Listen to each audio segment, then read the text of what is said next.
I met a gypsy. I think there's maybe more off-track stuff that they have to do now, like media stuff and that. That's just because of things more profile. I don't know. I don't think they do as much No. as what you'd think. I just feel like they do a lot more training, like off the bike. Okay. Well, I don't know how much you did, but it's just like very regimented. Like you've got to do X amount of miles. You got to do this. You got your gym workout. Yeah. Like it's just a Way more scientific, right? Yeah. Very like directed. Yeah. We just used to train until we like exhausted and then, all right, it's enough.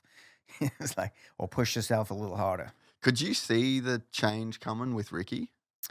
Oh, absolutely. I mean, obviously I was retired at the time. So him and I both won the championship in 99. Different classes. 125, 250, and then we raced the same year. The next year I went out with the number 1 plate. But I mean, when Aldon came on the scene, and I mean, I wish I had had that kind of knowledge and experience in coaching and guiding. I mean, again, I was just trying to figure it out on my own. Go to Olive Garden on a Friday night because we got a Cabo load, Like, that was it, right? Unlimited breadsticks. Yeah. I'm going to piss real quick, but I want to pick up right there. I almost made it the whole way.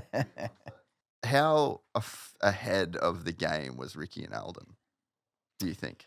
I would say very far. And it's kind of interesting because that wasn't Eldon's background, right? So he just figured it out and made it much more scientific. I mean, super impressive. And I mean, trust me, the guys, as you know, hate working with him in the sense of like he doesn't put up with any BS. He like has such a tight program and he works them, right? So, but again, I would have paid freaking a lot of money to work with him because then you can come to the start line knowing that you're better prepared than anybody. Yeah. I mean, how do you put a price on that for your confidence level as well as for your fitness level? Yeah. I think that that's such a huge part of it. And it's probably that has gone away a little bit because over time, like knowledge just sort of slowly seeps out. Yeah. But dude, that window of time of like Ricky and then James had it for a year and was like, that was the year he got a perfect season. Yeah. Like, come on. Yeah. And then it went to Villo and then Dunge and like Dunge passed up on it initially and then Villo got it. And so it's like, then he got beat by Villo for those 4 straight years. Villo retires, then Dunge gets it, then he's that guy. Yeah. Like there was a period of time where that's exactly what it was. And then the momentum rolls on itself to where you're like, if I'm Aldon's guy, I'll win the championship. Yeah, absolutely. I mean, how do you put a price on that? I mean, it's like invaluable.